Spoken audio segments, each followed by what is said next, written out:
Welcome back to Beagle Eye Vision. We're on episode number 32. It's called The Solar Cult Mythos. We're going to jump right into it and get some more knowledge. Let's go. And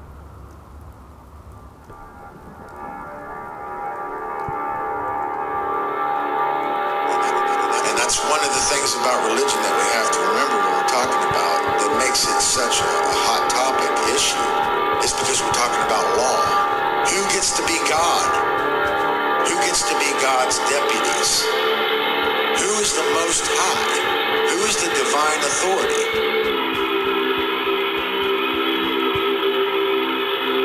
It's all about the claim to the Most High. The only way that somebody can be higher than us is if we give away our power. Because there's nobody, we're all equal. But we're not equal in our knowledge, so ultimately I think it does have to be a hierarchy, but it has to be a cooperative hierarchy like a bee colony. It's about what our value system is, what we care about.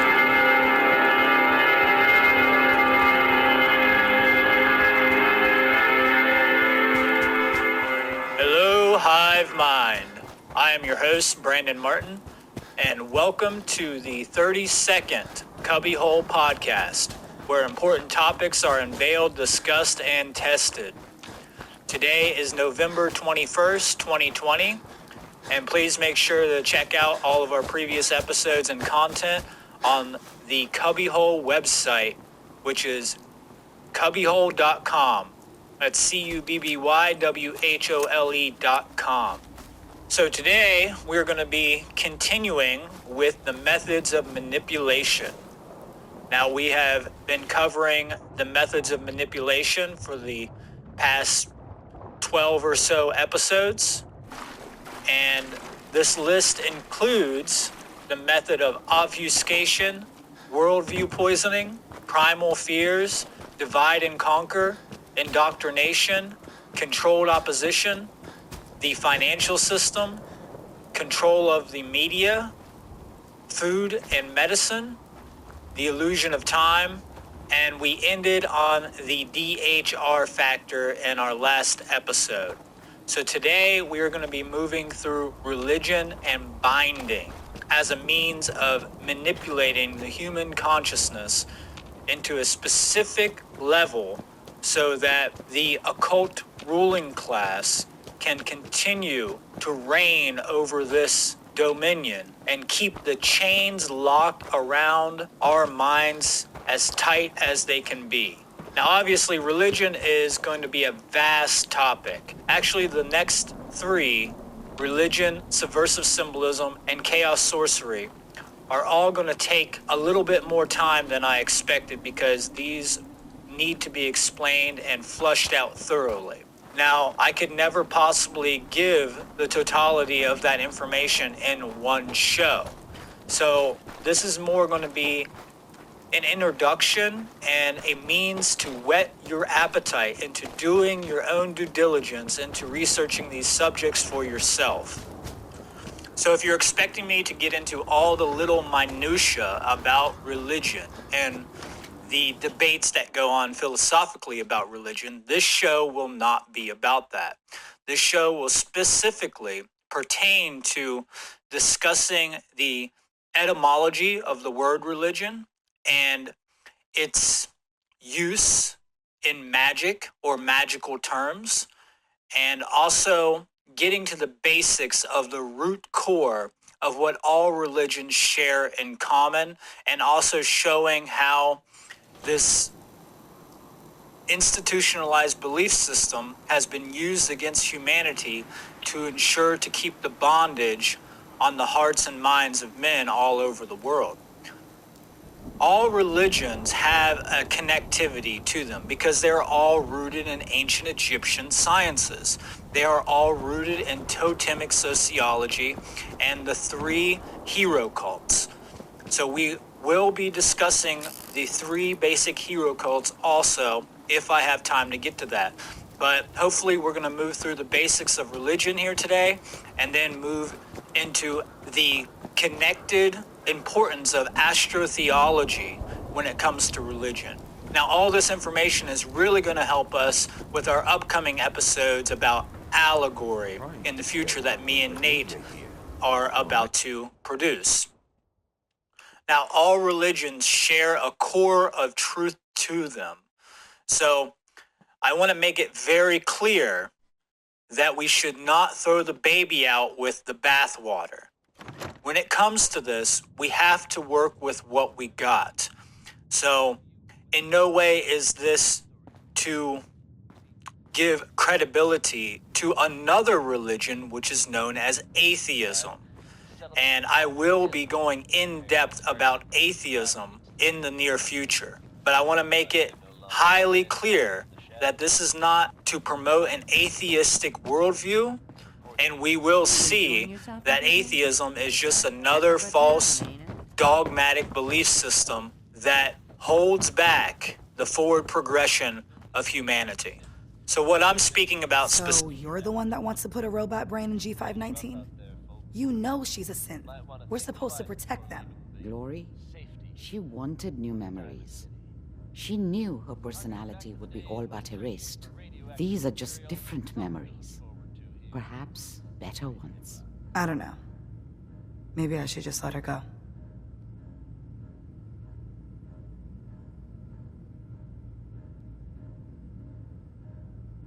What would G5 have wanted? G5 was scared. Like most synths, she was terrified the Institute would find her and send her back. I tried to convince her that she could live free, as herself, but she didn't listen. Her sacrifice will give someone else the gift of life. I think she'd like that. Fine. Do it. Do it now, before I change my mind. Curie, let's begin. I should see this through. Terminate all non-essential operations. All right. specifically Connection is complete. institutionalized I have access to your religious friend's memories. belief systems, G5's a already blind dead. faith So this shouldn't in take these long. institutionalized way of thinking. So we're going to look at the correspondence to the triune brain as well as we continue further into this discussion. See, what most people are buying into is the exoteric cover stories of religion. Now, what we are trying to do is to get to that center core, that center essence of contagions, vulnerability, robotic, infirmary engineer. Or Curie.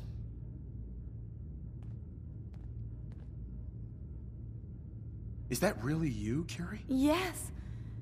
You sound so different with these ears. Good. Very good. Now let's test some cognitive functions. What is 1 plus 2? 3. If I threw a baseball at your head, what would you do? Move. Think of a strong memory. The first that comes to mind. Tell me about it. Dr. Burrow was very old. He was the last living scientist in my section of Vault 81. He was on his bed, very weak. He said to me, "Curie, you must..." And he died before he finished the sentence. Oh, my insights feel peculiar. What is that?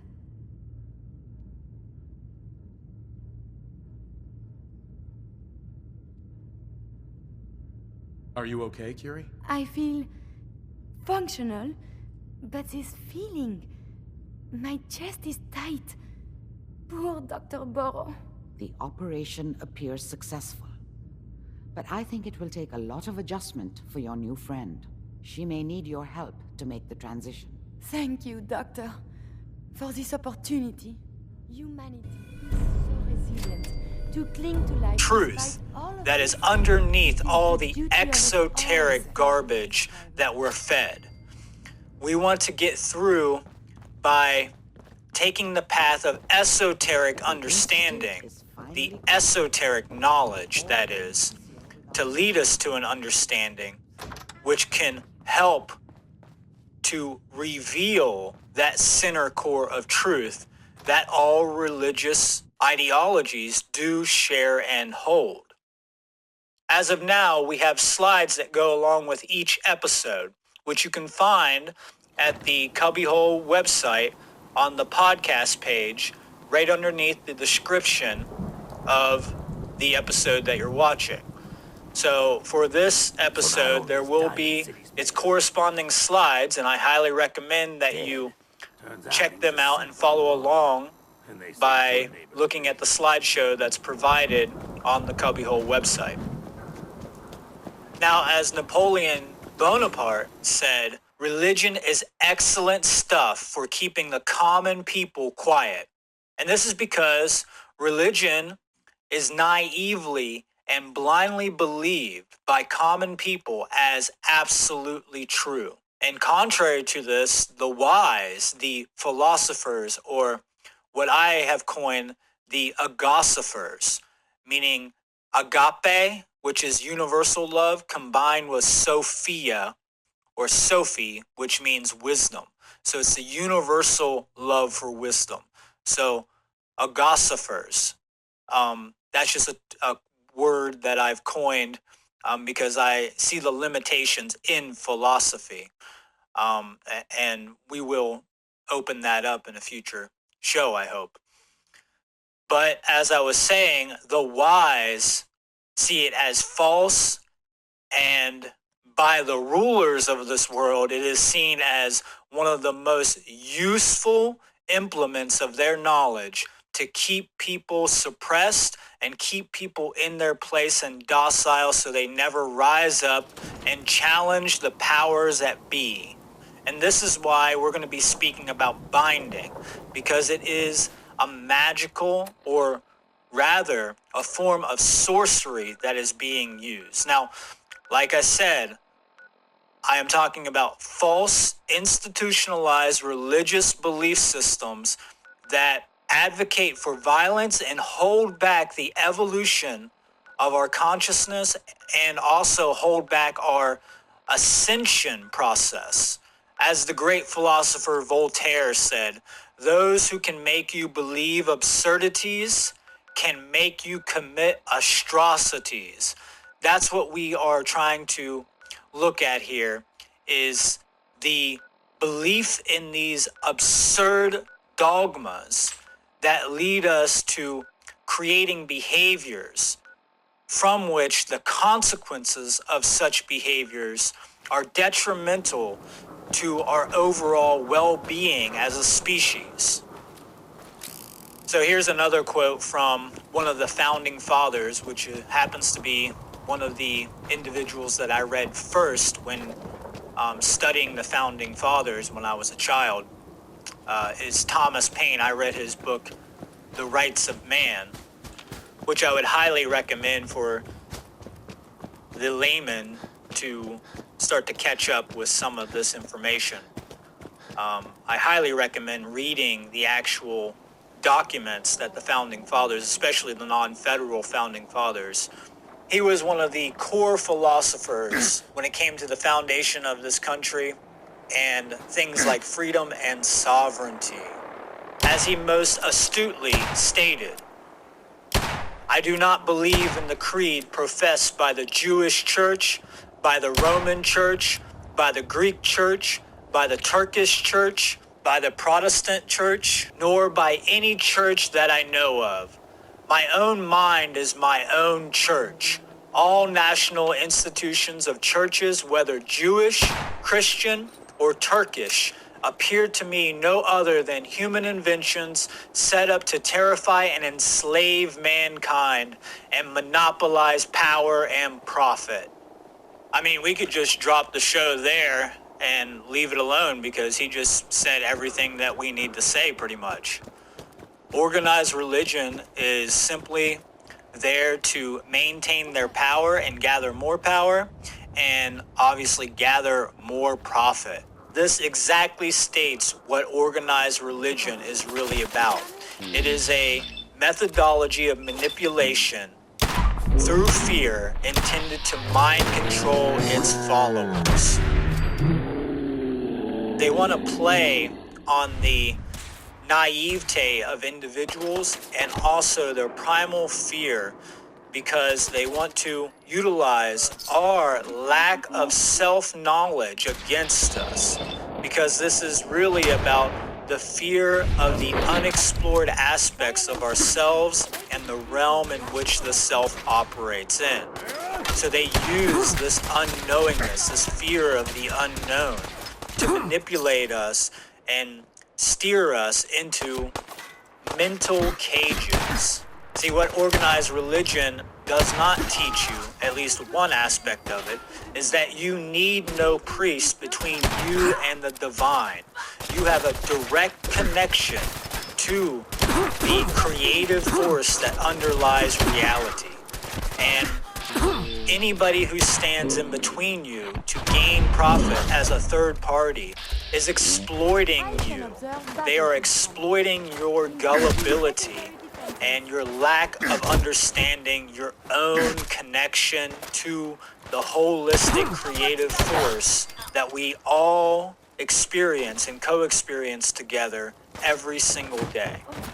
I mean, this is literally about becoming your own shaman, your own priest, understanding that your mind is your own church, understanding that your body is your temple, and that it is only through the introspection of these unexplored aspects of ourselves can we come to fully awaken to this truth that nobody can stand in between you and your connection to the all. Go back to the Hermetic principle of mentalism and you can really understand what I'm talking about here. So let's go ahead and take a look at the word religion. The word religion comes from the Latin word religare, which means to tie back, to hold back, and to bind fast, or to fashion, to tie something together, to fashion it together. So we can just say it means binding. But what do we mean when we say binding? What are we talking about?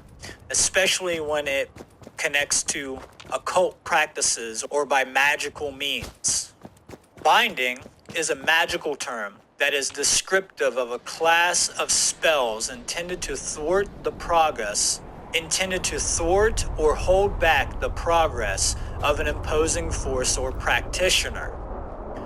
So as we can see by this definition, we are talking about holding something back to thwart its movements or to restrict it because it is interfering with what our agenda may be.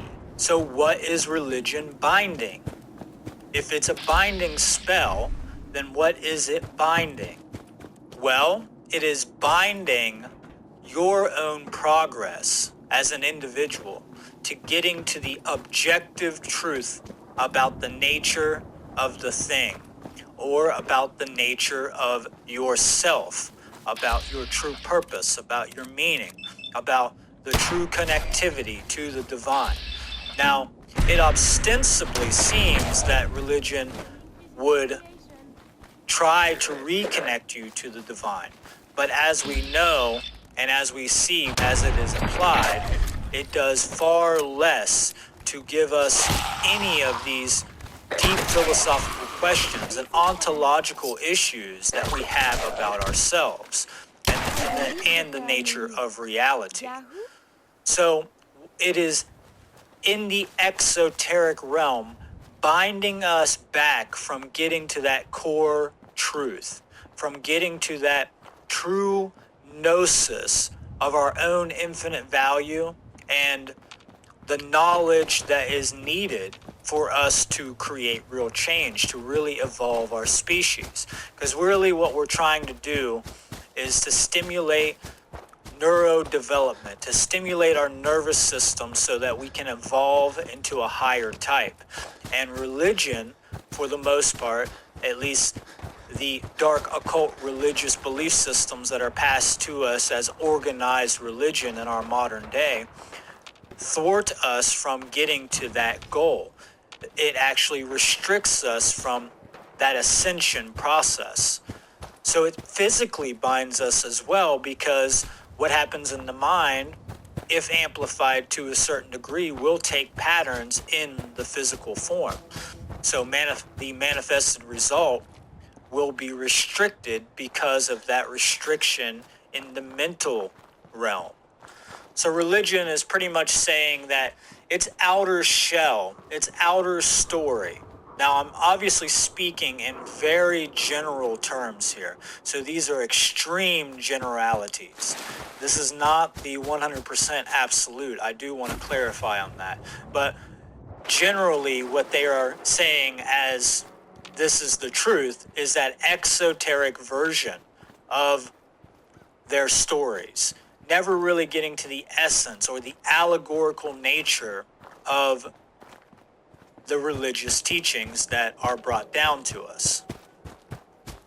So how does this play out when it comes to the triune brain that we've spoken about so many times? So we're going to take the principle of correspondence and look at what happens, generally speaking, again, in our neurological activity.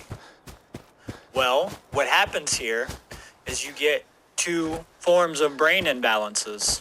You have the chronic left brain imbalance, which roots us in materialism and scientism and rigid skepticism, and it manifests this control apparatus known as government. Now, the word government, which I know we've broken down, but just to rehash on it a little bit, it comes from the Latin word gubernare. The V's are translated into V's because they didn't have V's in Latin, in Old Latin, Classical Latin. But it comes from gubernare, meaning to control, and then mente, or mens mentes, which means the mind. This is where we get our word mental. And so if we put these two together, then we see that it literally means mind control. And what does this mean? Well, it's another form of binding. So when an individual falls into the left brain imbalance, what will happen is that it will bind the right brain. It will control the right brain by suppressing the right brain activity and modalities. In doing so, an individual will suffer from the lack of creativity and higher level feeling, which includes the functions of our moral compass. So we can see why this is a very useful tactic for government, because they want to keep us in an amoral mindset or a moral relativistic mindset to ensure that this system of slavery continues the way it's meant to continue. So in contrast to that, the chronic right brain imbalance, which will put primacy on the spiritual only, where nothing in the material happens, no physical slavery really matters, nothing that we do here matters, because we can just be saved by going and confessing our sins and atoning for our bad deeds magically. But this imbalance will work against and bind the left brain modalities and functionalities. So this is the chronic right brain imbalance, which will put us in religious think.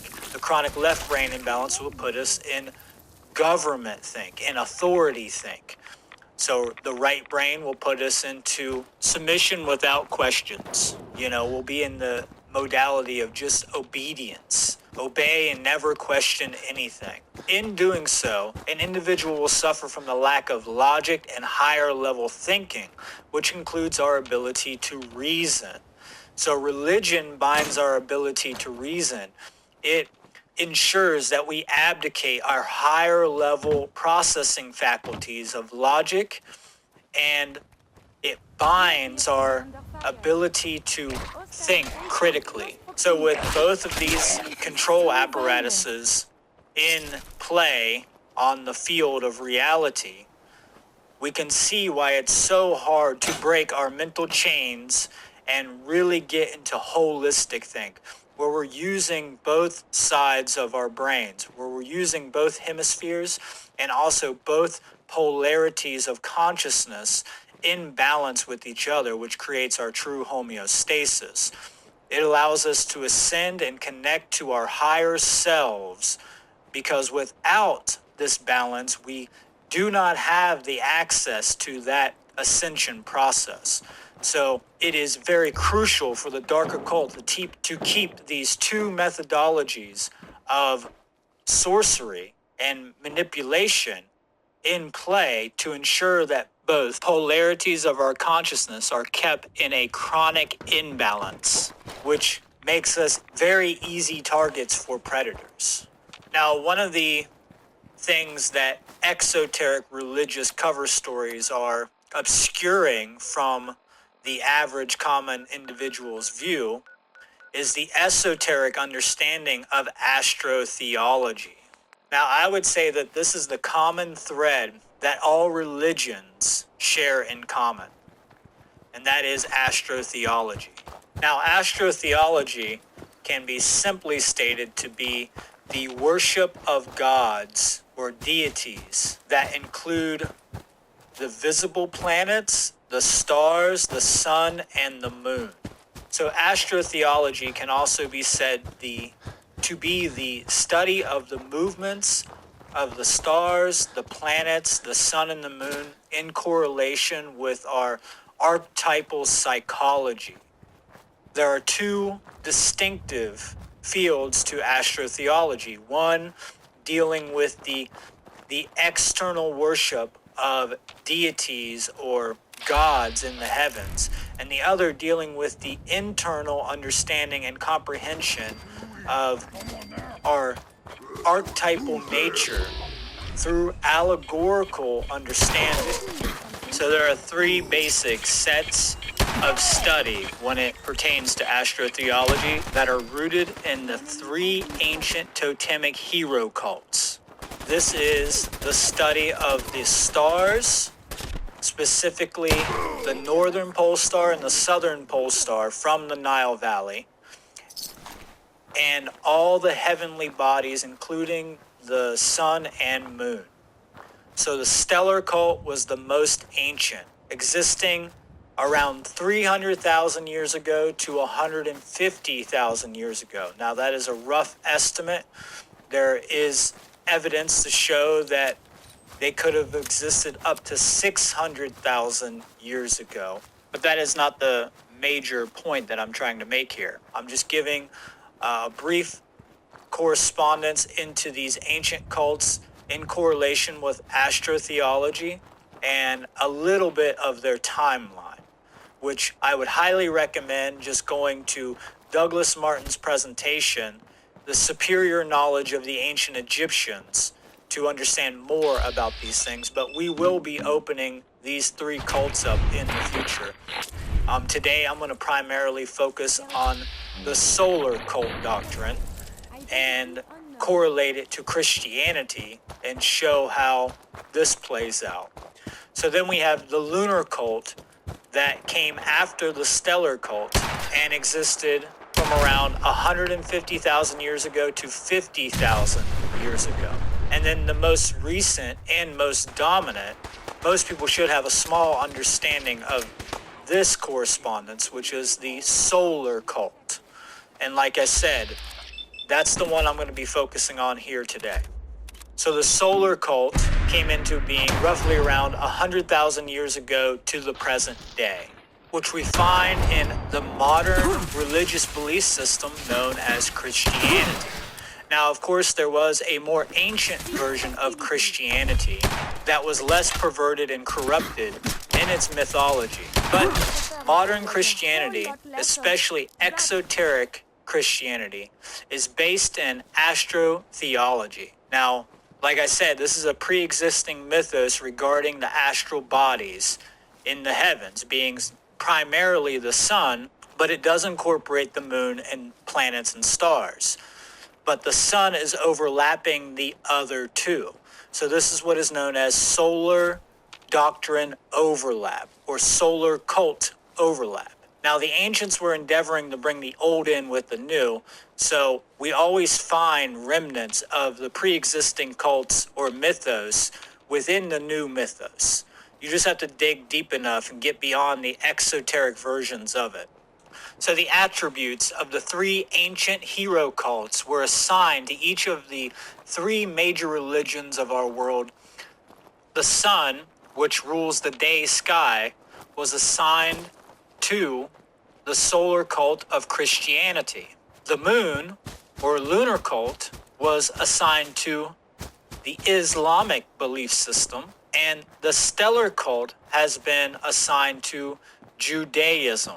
So these are the three major world religious belief systems and organized religious institutions. Christianity is found mostly in the Western Hemisphere, and this can be correlated to our chronic left brain imbalance. This is because the Western culture is the most dominant. They are definitely the most disproportionate when it comes to scientific belief or scientism. The complete obsession with materialistic gains is blatantly obvious. We are obsessed with survival modality. This also corresponds to the yang energy. Its primary symbol is the cross. Now this cross is the cross of the zodiac.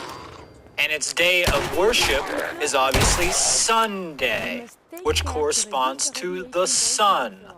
The lunar cult is obviously associated with Islam. If we take a look at the Islamic flag, we can see that it is a crescent moon and star. Now some hypothesize that it is the morning star, and this is the crescent of Venus, because we can never see Venus in its whole aspect. We only see it as a crescent. But either way, they both are representing the sacred feminine principle, which relates to the right brain aspects and the feminine polarity of consciousness. Now, its day of worship is on Friday, and Friday is named after the Norse lunar goddess Freya, and I will get to this in a little bit.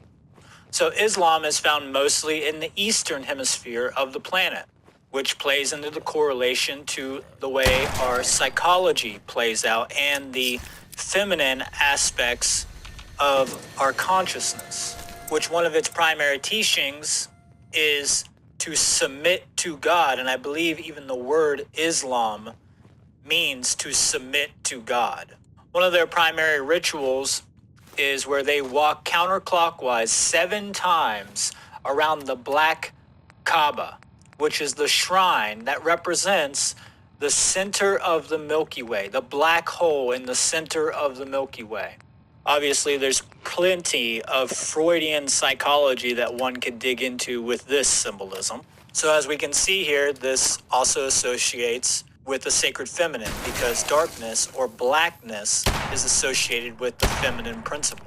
Now, Judaism is the modern variant of the stellar cult. So Judaism was assigned to the stellar and planetary cult. Their day of worship is on Saturn's day, or Saturday. Their symbol is an upward equilateral triangle and an inverted equilateral triangle, combined together to make the Star of David. So it is a 6-pointed figure consisting of 2 interlaced triangles. Now, Judaism is obviously found everywhere. It has connections to Christianity and the Islamic tradition. In this modern variant of the stellar mythos, they venerate into the planet Saturn because it is the furthest visible planet away from the sun, which also represents the black sun. The cult, this is where we get the cult of the black sun from also, for those who have done a little bit of research into that. In our current variant of Christianity, Jesus takes up the role of the sun, the hero, the savior, the rejuvenator of the world. This exoteric astrotheological variant of Christianity came complete with all its solar ritualistic trappings and was crafted to lead genuine Christians astray from truth so that they could never attain authentic Christ consciousness. This would be the perversion of the archetypal allegorical nature of the solar cult doctrine. Now, the sun has obviously traditionally been used as a symbol of knowledge and truth since time immemorial. The sun has always represented the light of the Creator. The true solar mythos is based in teaching people knowledge of the science of natural law. It is about inspiring them to understand their true conscience. And conscience means coming together with knowledge, because it's science. Con means come together, to bring together, and then science, which is knowledge. Now, this was to ensure that individuals would nurture right action in harmony with natural law, which is an exercise of conscience, knowledge of the difference between a right action and a wrong action. So this, the positive connotation to solar symbolism, is all about knowledge, not believing. This is about true gnosis. It has nothing to do with dogmatic faith and belief, which are all the hallmarks of the perverted form of this solar doctrine. Now, many false Christians will have a very big problem with me correlating their teachings to astrotheology. I mean, in the past, I would have been executed for even asserting the idea in public if I was caught by the religious fervors of the day. So, we do need to recognize that we have a gift to be able to share this knowledge now without being at an extreme threat of violence. And this is why some of this knowledge was held in secrecy for so long, was because of the threat of violence. I would highly recommend, to fully flush out this topic, you should go to Santos Bonacci, especially his earlier work. I would also highly recommend The Hero Monolith by Joseph Campbell, or even his book, The Hero with 1,000 Faces. It's a good introduction to this. The documentary Zeitgeist does a decent job on this subject as well. So the sun, the hero, goes on his quest from birth to death each day, in which he is resurrected again. He is born or reborn on the spring equinox each day by the divine mother, the universe, and the moon. So since the moon is seen to rule the night sky as the biggest and brightest object in the night sky, she is seen as the great mother, and the universe is seen as her cloak. Now we can see this symbolism correlated in images of Mother Mary, where she wears her dark cloak speckled with stars, and she's giving birth to true Christ consciousness, which is looked upon allegorically as right action. So this really gives us a whole new look at the Thalamic saying, love under will, which is do what that will shall be the whole of the law. Love is the law, love under will. So this is that generative principle, giving birth to right action, which is the sun, which is the light and the truth of the world. And if we look at this in the triune brain, we see that we could look at the reptilian complex as the father, the oldest, and the limbic system as the mother, and then the neocortex as the divine son. So this is the trinity of consciousness. So what has happened is that we have overcome our reptilian instincts and become more empathic and activated our emotional sides. And then what this does is gives birth to the holistic level thinking of the neocortex, which allows for right action to be manifested. And I cannot leave out that this is a virgin birth. Now, for us to move forward into our inquiry in astrotheology, specifically solar doctrine, we have to understand two basic modalities of astronomy. And that is what creates the seasons of the year, and the other is the precession of the equinox. So the simplest way to explain what creates the seasons of the year is the tilt of the Earth in relation to the plane that it orbits the sun. This is the main factor what creates the seasons, which is the tilt of the Earth in relation to its orbit around the sun. Now, a lot of people will say, well, it has to do with our elliptical orbit. And when we look at the measurements that we see, we understand that it's not really due to the elliptical orbit. We really don't move that far away compared to how close we move. We can generally... All right, I'm going to take a break right there. We will be right back. The next episode will be a little bit short one. Thank you if you made it this far. This is a good episode. Some good stuff he's hitting on. Man, this is one of the best podcasts ever. I love this podcast. There's so many out there, but there's not a whole lot of podcasts that hit as deep as this one does. So, use code BeagleEyeVision to get 10% off your W.GG purchase. Don't forget, Beagle Eye Visions is fueled by W now, officially, because, man, it's delicious. I love it. I can't wait to get paid. I'm probably going to get some more. Yeah, so thanks again if you made it this far. Stay tuned and stay golden.